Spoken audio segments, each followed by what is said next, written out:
Welcome, everybody, to the Resilient Minds podcast. I'm super blessed, excited, and grateful to welcome Doug Evans to the show, man. Welcome to be here, brother.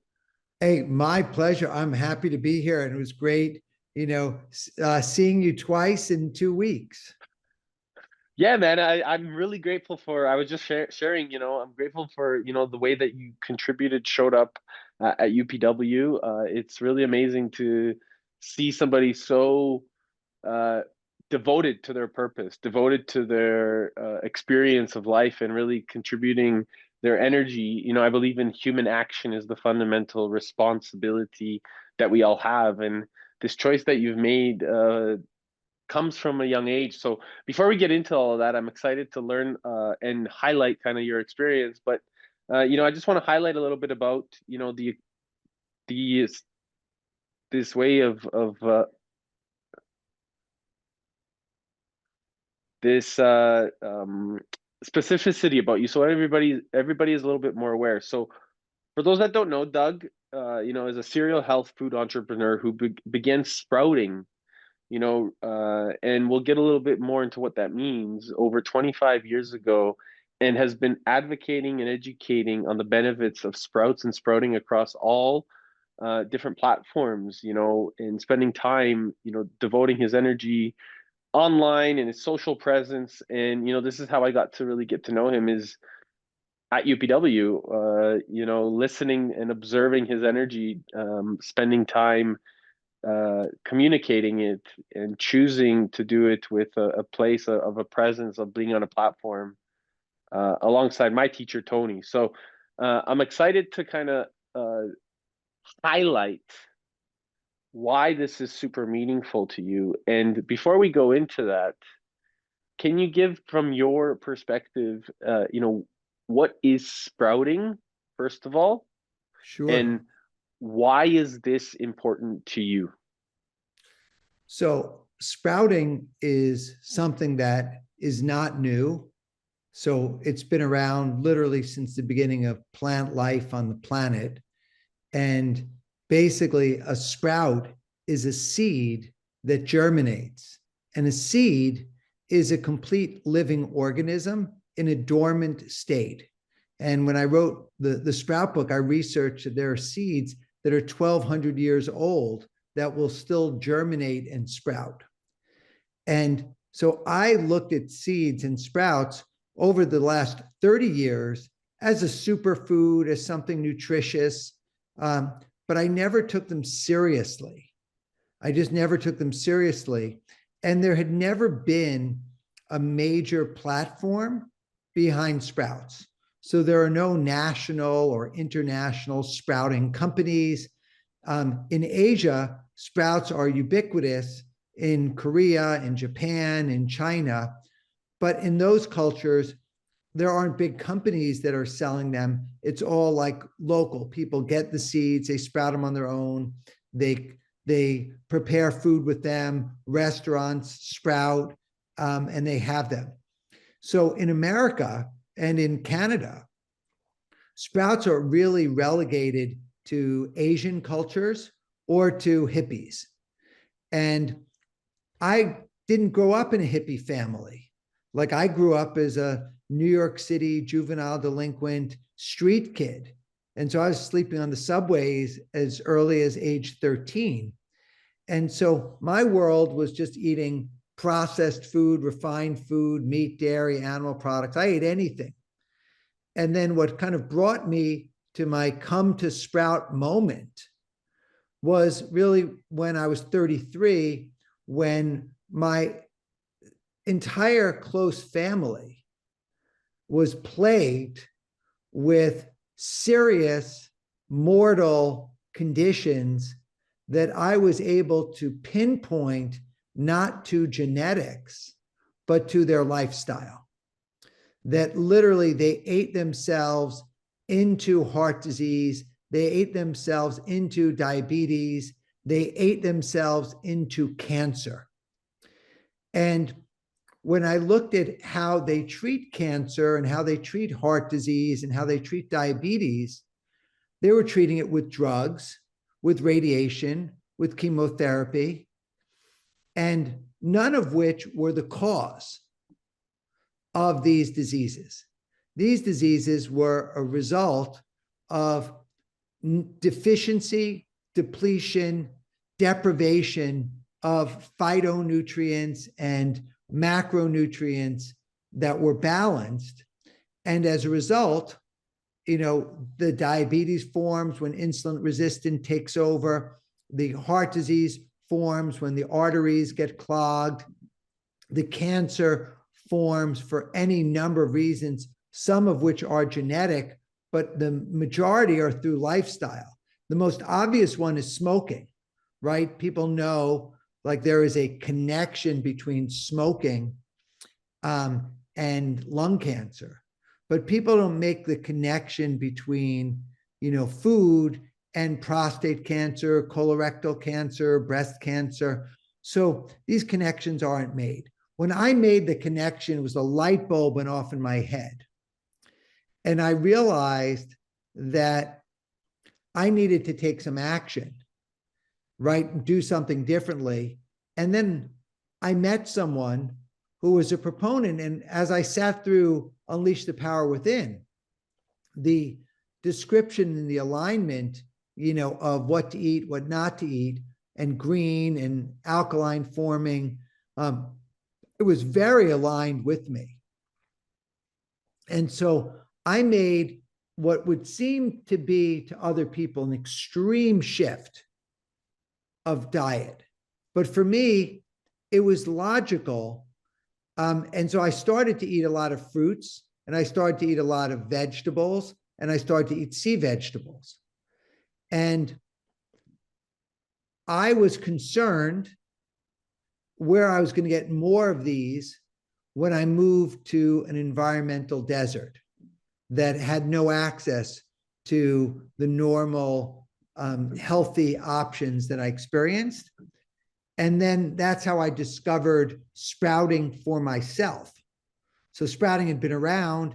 I had known about sprouting, but what if I told you, Eric, that sprouts were the most nutrient dense food group on the planet that you can grow at home in days without soil, sunshine, or fertilizer, right? And actually get large amounts of sprouts, exponential growth of the sprouts in just like 1 cubic foot of space. So it seemed too good to be true. But, now I wrote this, this book, the Sprout book, and the Sprout book, became a wild success. Tens of thousands of copies in print, became the #1 best-selling vegetarian book on Amazon. So out of like hundreds of thousands of vegetarian books, but millions of overall books, the Sprout book got into the top 69 of all books on Amazon. And Amazing. I think in part it was manifestation, that like I wanted this to happen. But I think the most meaningful reason why is because people were hungry for solutions. And there's a lot of people that are suffering. We have over 250, 260 million people in America that are overweight or obese. We have 100 million people that are diabetic or pre-diabetic. We have tens of millions of people with cancer. And so this was something that was alarming to me. And so we have the most money going into healthcare, and we have the most people sick. And I really think it's a food thing. And so to me, it's not a matter of, whether it has a certain preservative in it or certain food dye or certain chemical. I wanted to go back to nature and consume things that were fresh, that were alive, that had concentrated natural levels of micronutrients, phytonutrients, polyphenols, bioflavonoids, antioxidants. And those are sprouts. So when I went deep, down the rabbit hole for sprouts, it became evident to me that sprouts were vegetables, and vegetables are food.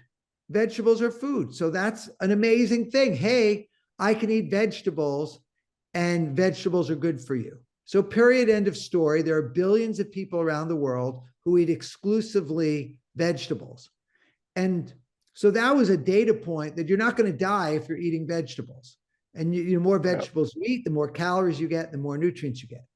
What was impressive to me was that the sprouts being vegetables had 20 to 100 times the phytonutrient density of the mature vegetables. So actually, you can eat less of them and get more of this powerhouse of nutrients. And so it was such an interesting shift where lentils, for example, are a staple of the plant-based diet around the world. People love Yeah. lentils, right? But most lentils are cooked. So when you sprout a lentil, what's the difference? Well, number one, when you sprout the lentil, you increase the vitamin C level by 300%. Because when you cook the lentil, there's no vitamin C. So Hmm. it's like, whoa, you're getting this vitamin C. Number two, you're quadrupling the antioxidant levels because the antioxidants get, destroyed with the heat.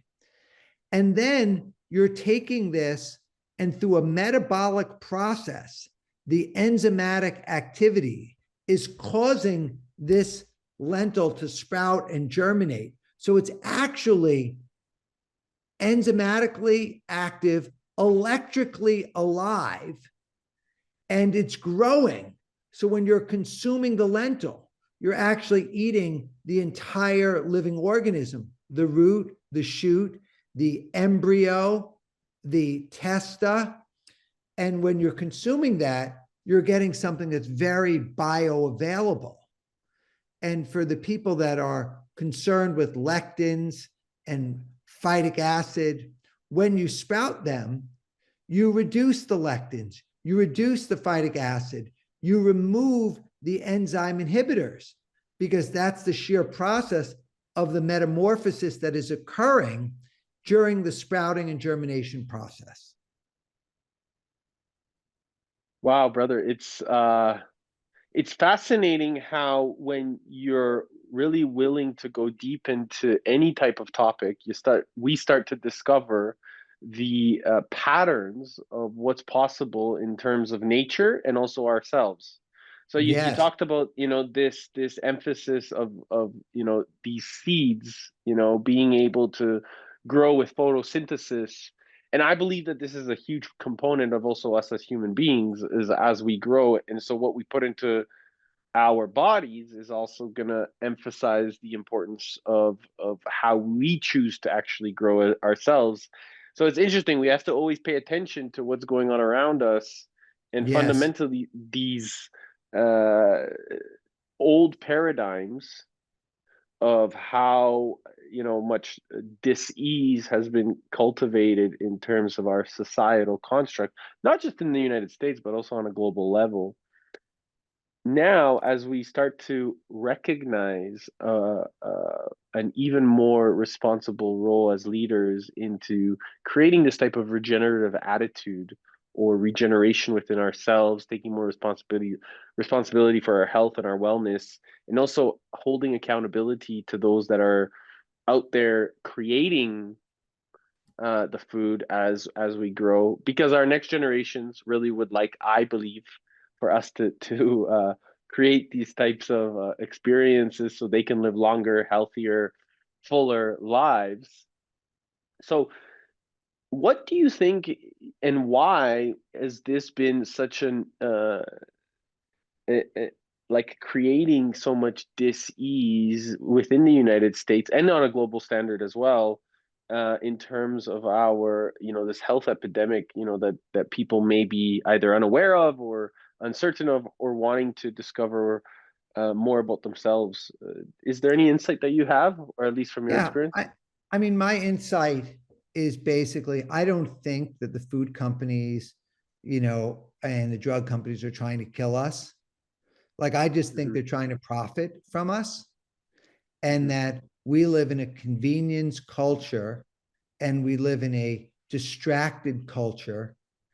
And so when people aren't present and they're easily distracted, then they go for the path of least resistance.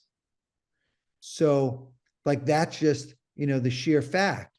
And so when you look at, there was a recent statement that came out from Kellogg's that says all of our ingredients, comply with all government standards, et cetera. So they weren't saying, hey, all of our ingredients are the healthiest for humanity. They're saying, hey, we're not breaking any laws by doing what we're Exactly. doing. So it really is incumbent upon people to take control of their health and their decisions, because we have agency. So it's easy to sit back and be a victim and say, oh, well, I didn't know. Well, as Biggie Small said, if you don't know, now you know. Like, the only person that is going to be responsible for your health is you, right? Is you. That's who's going to be responsible. And then what happens is, when you try to do research, like, it's a whole other area where N%, right? I don't know the exact number today, it's a dynamic number, of research is funded with conflict of interest. So you have, sugar companies, candy bar companies, soda companies paying major universities to do research to try to basically say, oh, this is safe, this isn't the cause of disease, et cetera. So it's like, such a slippery slope, to get to the point. So for me, like, I know, because I'm 58 years old and I've been eating plants exclusively for 25 years, I'm alive, right? Like, I'm alive. I've got energy. I've got fitness. Like, I've got mental clarity, right? So I know that it can work.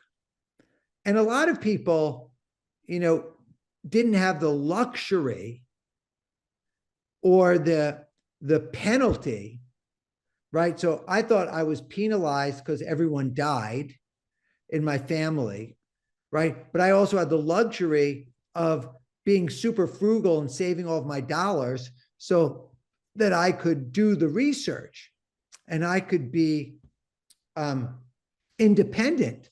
And as you heard, I didn't grow up with hippie parents feeding me sprouts, right?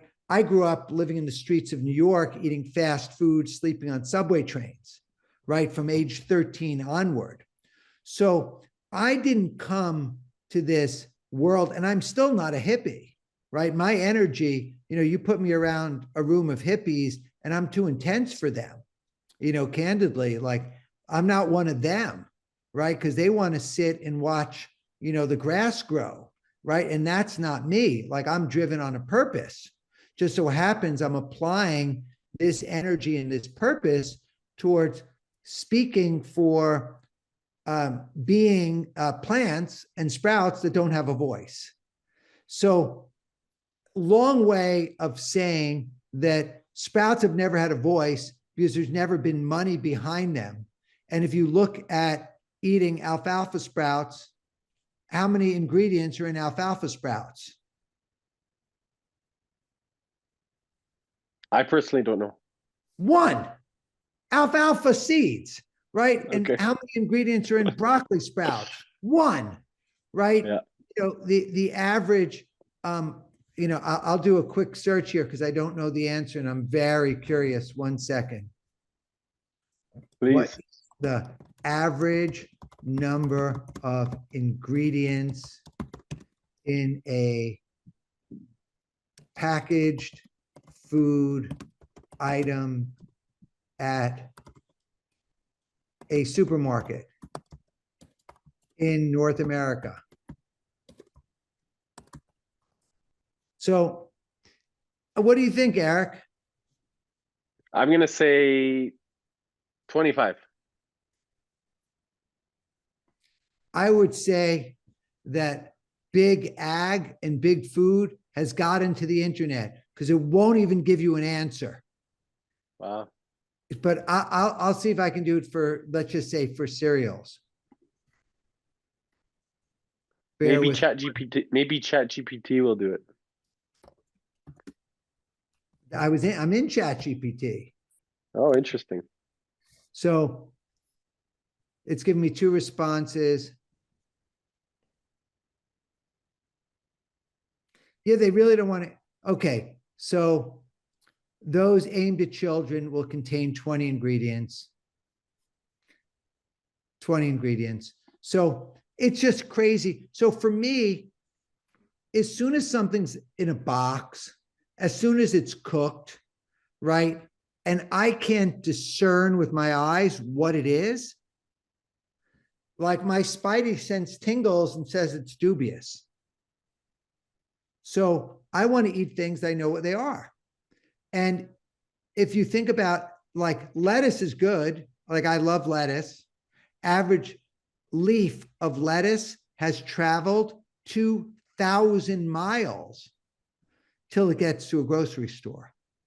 2,000 miles. So, Hmm. if you're in Alberta, like, I don't know where the greens are growing from. Are they coming from Salinas Valley in California? Where does Canada, get its lettuces? Yeah, no kidding. I mean, I imagine it's coming down from the south, from you guys, or even further south. In the summertime, my grandma, she grows. We have a garden. My mother and my grandmother.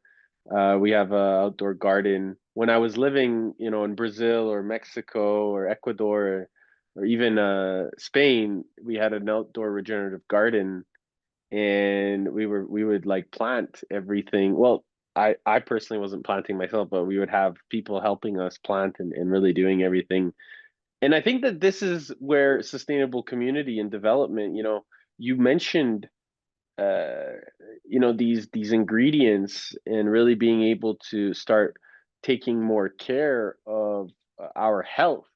Now, do you see a transition maybe happening where communities are taking more of that agency and that autonomy, and maybe we can even beg to say sovereignty into their own choice of how they choose to operate versus uh, willingness or decision to count on the government or these businesses that are not taking responsibility. So as a result, communities starting to come together, like Tony Robbins' community or like Joe Dispenza's community, to like now start to create agency on the planet, so that we start to really light it up in terms of taking care of the planet and build an infrastructure alongside each other, so that we can create more agency for one another.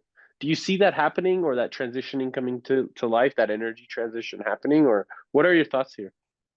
I mean, I do in bits and pieces, but fundamentally, when it comes to health, right? Health is a good stress, right? For someone to take a run, for them to go to the gym, for them to do a cold plunge, for them to eat healthy is counterintuitive to the way that our brains are programmed, right? Right. It's not fun to go for a run. It's not fun to eat your veggies. It's not fun to, take a cold plunge. So what happens is we're in a stage where there's so much chaos going on that people end up using food to medicate, right? So True. they're self-medicating with food, and the food companies take advantage of that to no end, right? They Yeah. know that the combination of fat, sugar, and salt, and seasonings and preservatives and color make it attractive. And then it goes even further with texture. Like if you have a cheese puff or Doritos, like they're salty and crispy and crunchy, and that they're fat and they're oils and they're carbs. that it's really pleasurable to eat those Hmm. foods. It really is pleasurable. So it's only for someone to make a decision that they're going to eat healthy, right? They're going to make a decision to raise their standards. And of course, there are some people doing it. Unfortunately, the people that are doing it are generally doing it after they have a scare, right? After they have a heart attack, they have a stroke, they go into a diabetic coma, they're about to lose a limb, they're morbidly obese, and they fall down, only then are people even semi-conscious to make a change.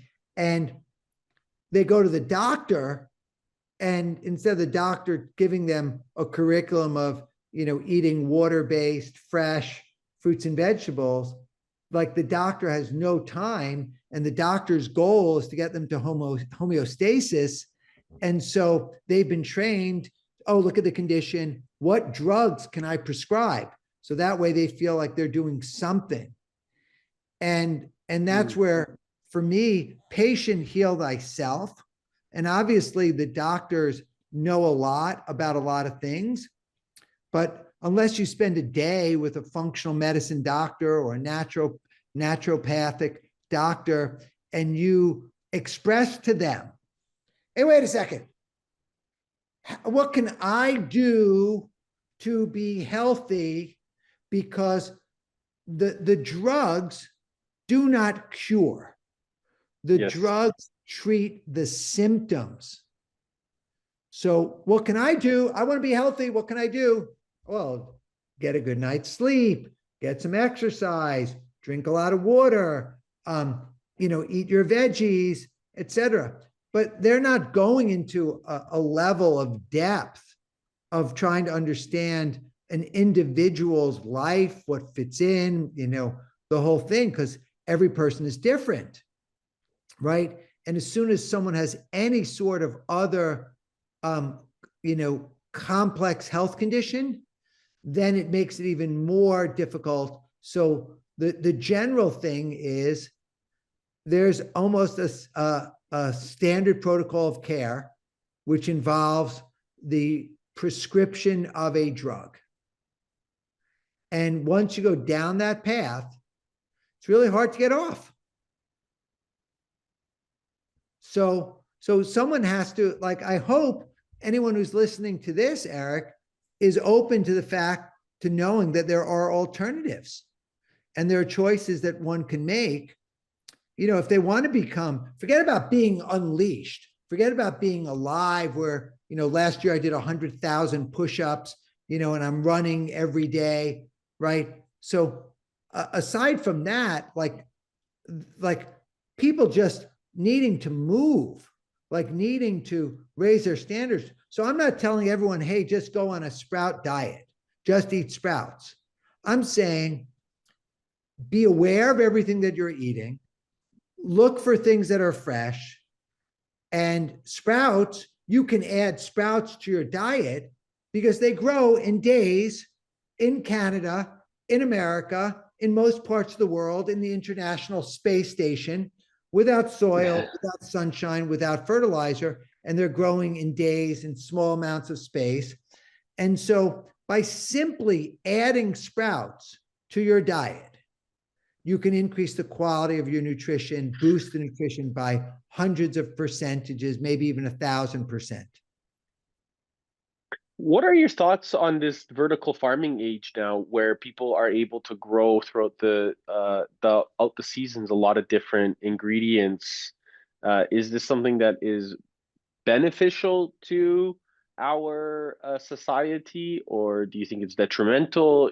Being able, because I know I've heard, a couple of my colleagues or people that I know well, uh, sharing that it's probably not sustainable to either go into some of these other to have blueberries whenever, for example, across the planet. Or what are your thoughts here? I'm just curious to get your insight as well in terms of vertical farming in the future. Well, look, I think vertical farming is very interesting. I Hmm. love soil, right? Hmm. I love sprouts because you can grow them without soil and without fertilizer. And the seeds have been grown in soil, right? So the seeds have the minerals in them. So a lot of the vertical options, a hell of a lot better than having a packaged food or cereal or the like. Um, Growing fruit indoors vertically is much more complex than growing vegetables. Like vegetables really want to grow, they want to blossom, and they can grow. So I think the ubiquity of these items, it makes more sense to grow them locally than having them being transported, thousands of miles or kilometers to get to the place. Ultimately, what makes sprouting such to me even a better alternative than the vertical farming is that Yeah, please. everyone can have their own countertop garden, and that the sprouts are grown in glass, right, with a stainless steel filter. So those are the cleanest things that you can do. And because they're grown so quickly in the glass and in the stainless steel, you don't need fertilizer, you don't need pesticides, that they just grow and it's easy. As soon as you start to get to vertical growing and you've got pumps and motors and Exactly. tubes and water supplies, it becomes a bigger issue. So I really like the distributed peer-to-peer growing than the Mm. concentration. I like this. So going back to sprouting, with regards to, it's very kind of decentralized, let's call it. Yes. Uh, Meaning, are you suggesting, do you find that when we're sprouting or with a focus of sprout, how can this be a more normal diet approach to really giving us all the, like you said, all the nutrients that we need, or is it kind of like a garnish? Because some people, I know they'll look at alphas, for example, like we talked about earlier, and say, "Hey, this is just a garnish. It's not going to fill me up." What would you say to somebody that is maybe creating that story in their mind? What else is possible with sprouting? Yeah. So for one, I look at sprouts as vegetables, Yep. right? And as super nutritious vegetables. I use sprouts not as a garnish, but I use sprouts as the center of the plate. So I literally Beautiful. putting sprouts into the center of the plate. So my salads are made with sprouts, which are like nutrition through the roof. And then, and I just posted, you can look on my Instagram, Doug Evans. I did a sprouted lasagna, right? Nice. Where I used layers of sprouts, sandwiched in between, fresh tomato sauce and fresh homemade cheese, made with almonds. So the idea of using sprouts as an alternative to pasta is really powerful. Like imagine you have a big bowl of of sprouts and you add like your bolognese sauce on or your marinara sauce on it, and you get all the flavor, but you're getting a texture instead of getting something that's empty calories that's going to spike your glycemic index. You're actually chewing and getting phytonutrient, fiber filled, fresh foods. And so the idea that sprouts are food, they're vegetables, they can become the salad, they can become the wrap, they can become the entree. And obviously, you can throw them into a smoothie. You can do so many things with them.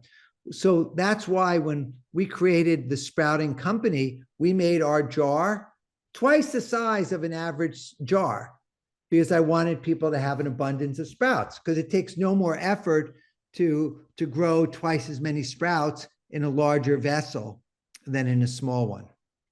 Hmm.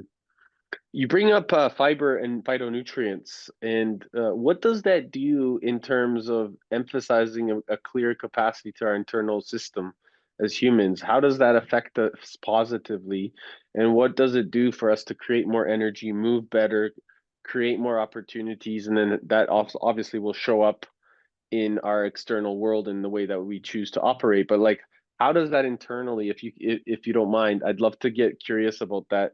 because from my perspective, I always think of phytonutrients as like, hey, this is what you get from the sun.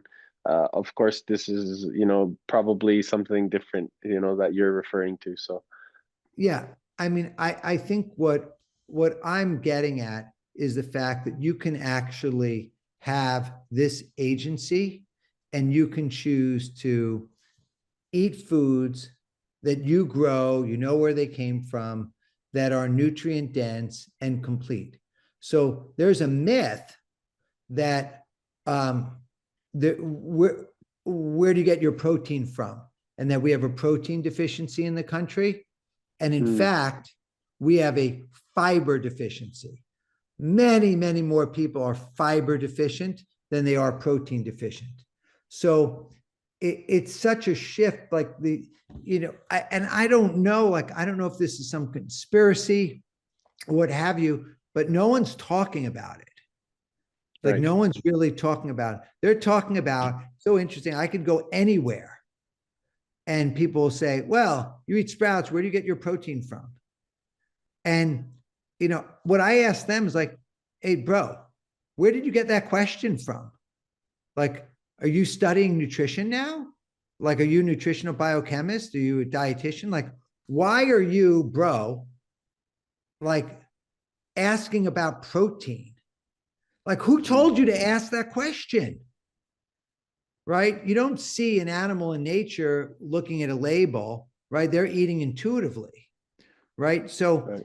the question of where you get your protein from versus the true thing is that people are fiber deficient, right? And they're getting prostate and colon cancer not because they're eating too much fiber, right? That's not why they're getting colon cancer and prostate cancer, right? So this is a deep thing. And, slowly I'm going to reveal more and more of this information. Right now, what I'm sharing with people is like, add sprouts to your life.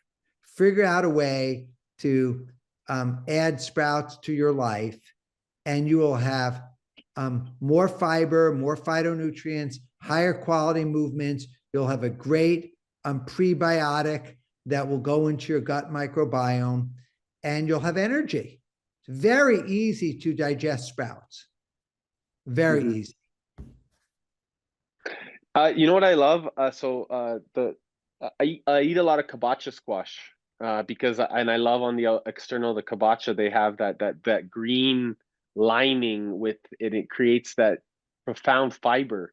When I was bodybuilding back in the day, like my coach at that time, he would say, "Hey, Eric, eat as much of this squash as you can. The fiber is going to be so good for you." So I love that you bring up the importance of fiber because this allows us, at least for me, this was something that was really important in terms of bringing a lot of energy to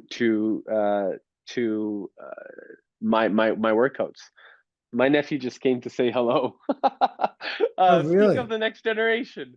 So fundamentally, I think that this is something that's really beautiful. We're talking about sprouts, we're talking about moving forward, and we're talking about changing our internal system. How do you feel that our next generation is curious to understand more about wanting to be in a place of more health and wellness? What are your Well, insights? I mean, I think what's going to happen is younger generation is very open to um, new information. Like I'll show you videos and pictures of my daughter, grabbing the sprouts first, grabbing vegetables, etc. And I think that the consequences of childhood obesity, Mhm. diabetes, type 2 diabetes, type 3 diabetes, Alzheimer's, heart attacks, and strokes are going to lead What people are you down a path doing?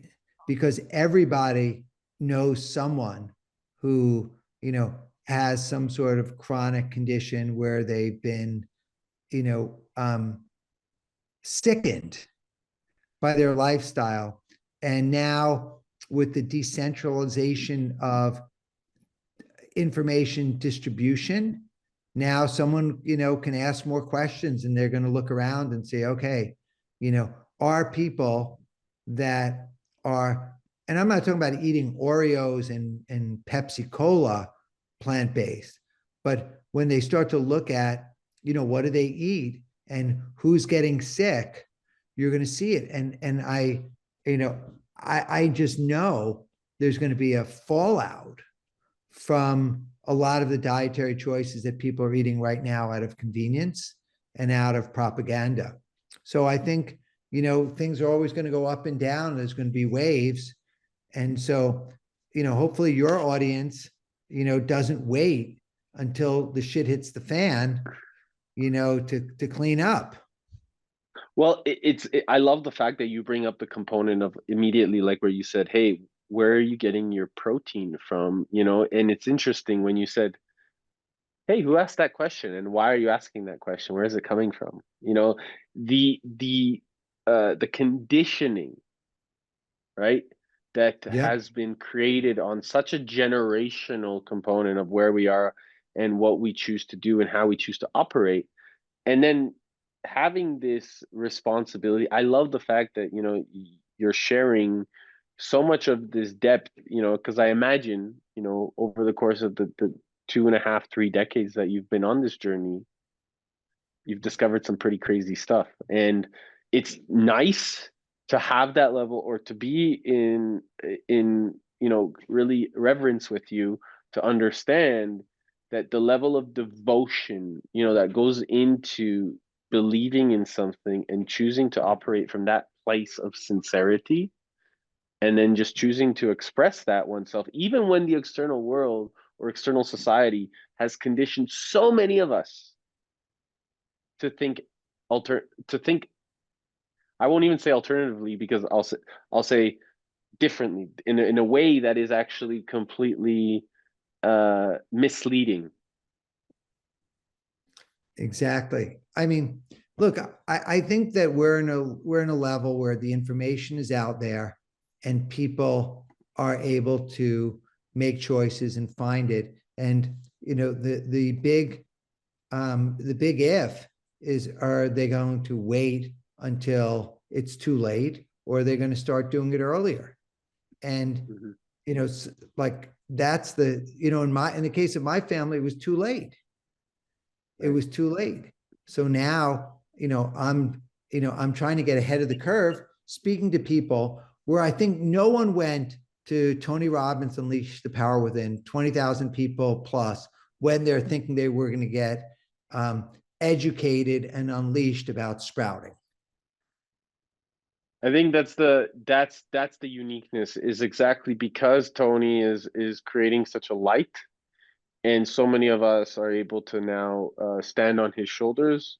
He's really allowing us to share this new knowledge and work together in harmony, so that we really build a collective infrastructure focus on how we can actually communicate more effectively and change the paradigm in ways that is like, these are the things that we haven't actually spoken about in school, or communicatively had these communications at this layer of depth, and the things that we're discussing right now. And I believe that that's what my kids, when I have them, or my nephew, really want to know, is so that they have more energy, more vitality, more curiosity, because then it allows us to really start to build the playground, that I call planet Earth, in a way that is way more responsive to the choices that we passionately want to make, and move from that level of certainty. So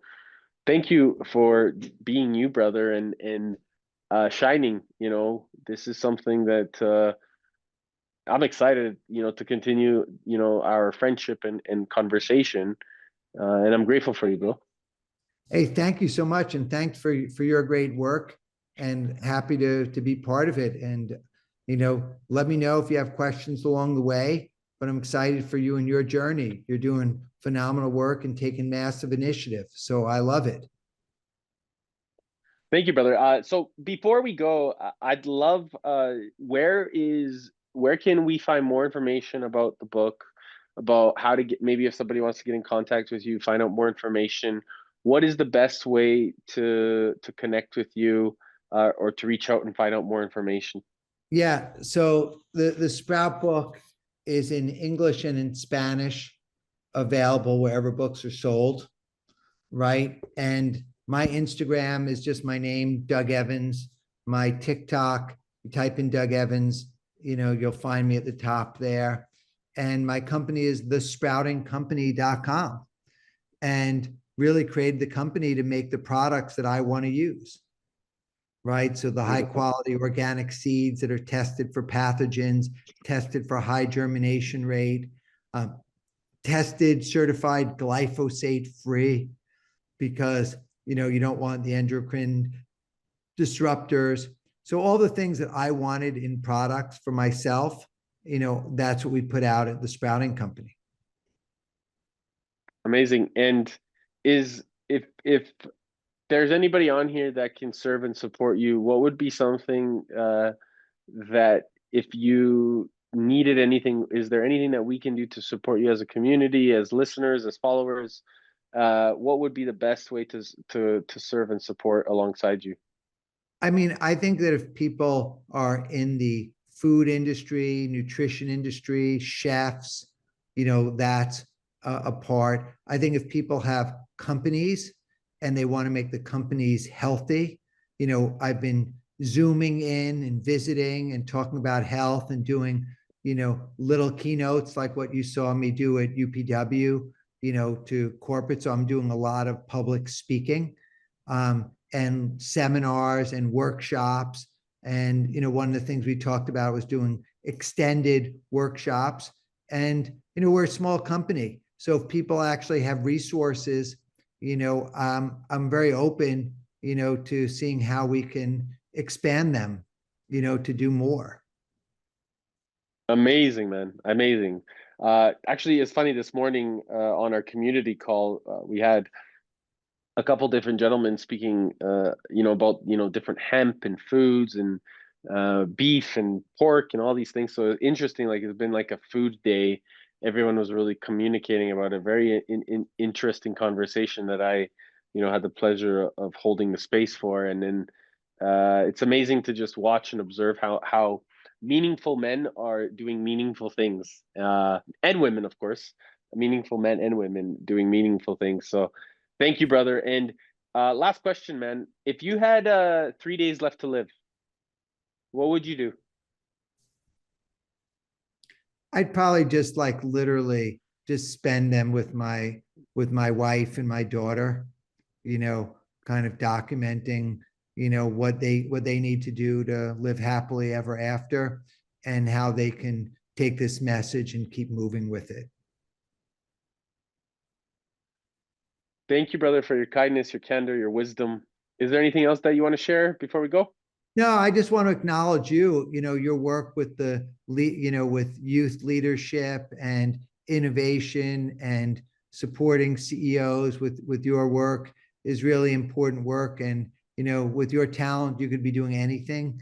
And the fact that you're applying it to making the world more inclusive and, great principles, it's, I almost love to be a fly on the wall in some of your work. So thank you for sharing that and putting it out there. It means a lot to me. Thank you for saying that. Thank you so much, man. It means a lot. It really does. My pleasure, Eric. Make your move. Let's go. Yes. Yes. Yes. I love you, All bro, right. man. So good. So good. You're such an amazing fella, man. Hey, everyone, and thank you so much for listening to The Resilient Minds. I hope you enjoyed the show. Please make sure to go comment and like and follow us on iTunes or Spotify. And make sure, please make sure that if you really love this, to share this episode. And make sure that you're inviting all your friends to like it as we continue to unfold what the beauty of our minds does. More importantly, how powerful our heart level of intelligence can be when we combine our heart and our brain together. And more importantly, make sure you take the time to take a look at what we're doing at Balanced Media Ventures and how we can actually really support you in doubling your impact, your income, and your influence, and how you can bring your life's greatest vision into your purpose and create it from that level of reality. Talk to you soon.